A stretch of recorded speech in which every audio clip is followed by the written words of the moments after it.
Question comes, and I have it arrogant at first. The left tradition, the right new thinking, the distant landers. Halfway down to a foreign country, a polar far, far away. Halfway down to a foreign country, place just won't seem so strange. Good afternoon, it's Professor Liam. So what's in an international border? I'm standing at what at one time was the international border between the United States of America and the Confederate States of America. I'm standing in Harpers Ferry, West Virginia, which at that time, land-wise, would have been part of the Confederate States of America. And behind me, you see Maryland, separated by the Potomac River, which was part of the United States of America.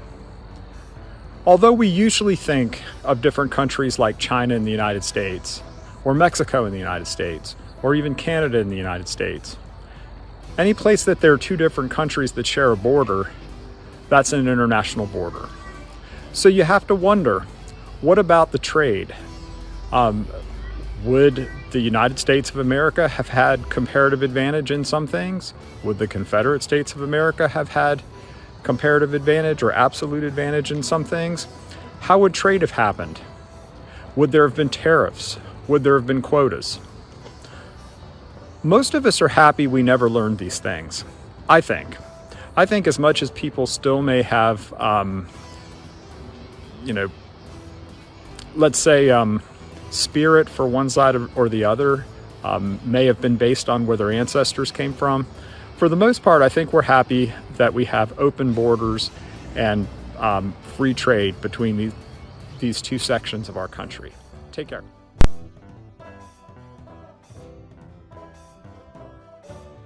Here's some trade facts. The U.S. has a trade deficit, but this is because the U.S. imported $916 billion more than it exported in goods in the year 2020. However, this obscures a trade surplus of $234 billion in that year. And even last year, the most recent year available, the trade surplus number was $230 billion. And isn't that what you're training for? If you're training to be a CPA, an IT specialist, an athletic trainer, a health professional, or a social media influencer, you're training in services. And this is where we say the United States has comparative advantage. But let's digress for a minute and consider absolute advantage versus comparative advantage. Absolute advantage would be to be the best at everything.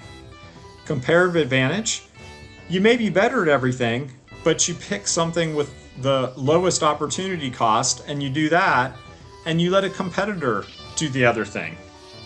As you look at the abandoned factory behind me that's crumbling from decades of neglect, it's easy to say that Americans were outcompeted by foreigners. But I believe that's wrong. We can't do everything, even if we want to.